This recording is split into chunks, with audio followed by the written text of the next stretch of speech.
Oups, oui, c'est bien moi Toto. Par contre, il est préférable de ne pas prendre ce chemin de traverse pour visiter ma collection.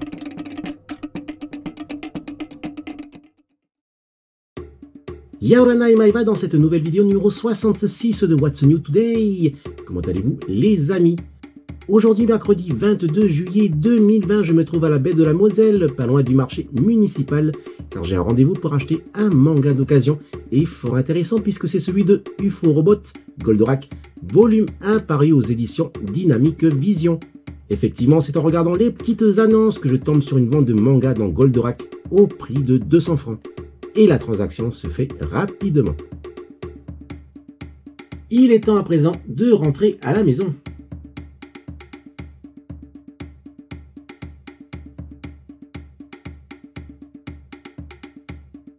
Me voici de retour dans ma chambre de méditation.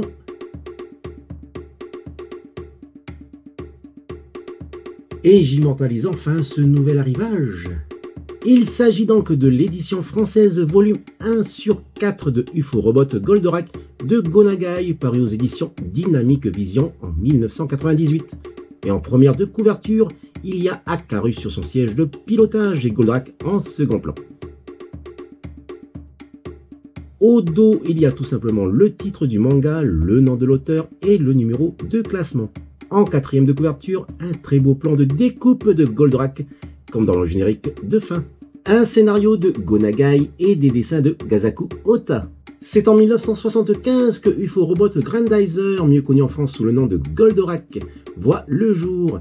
Il est né de la plume de Go Nagai, qui à cette époque est déjà avec ses œuvres précédentes le maître incontesté des séries de robots japonaises des années 70. Goldorak constitue la dernière partie d'une trilogie dont le début est composé par Mazinger Z et Great Mazinger. On remarque de suite que le jeune prince de Fort, Actarus, n'a pas le même visage charismatique de la série animée de 1975.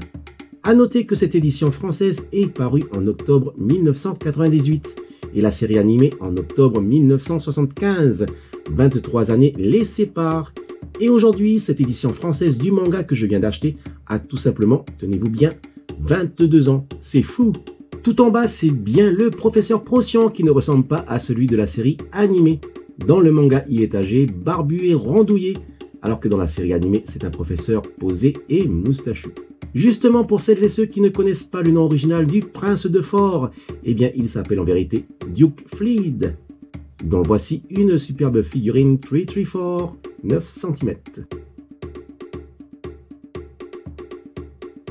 Alors, pour résumer, j'ai beaucoup aimé ce manga, d'une part parce que c'est Goldorak, d'autre part parce que la lecture des pages se fait de la gauche vers la droite. Mais surtout, j'ai pu voir les véritables personnages tels que Go Nagai les imaginait. Leurs traits de visage, leurs vrais noms, leurs caractères, leurs émotions, leurs faiblesses et même leurs fantasmes, surtout ceux d'Alcor qui s'appelle Koji dans le manga. Et je découvre ici un Alcor en véritable obsédé sexuel. Je n'ai pas pu obtenir les suites, les numéros 2 à 4. Par contre, je me suis commandé la réédition de 2015, dont voici un aperçu. Cette nouvelle réédition n'a donc pas les mêmes images en première de couverture. Je remercie l'ancienne propriétaire qui m'a gentiment vendu son manga.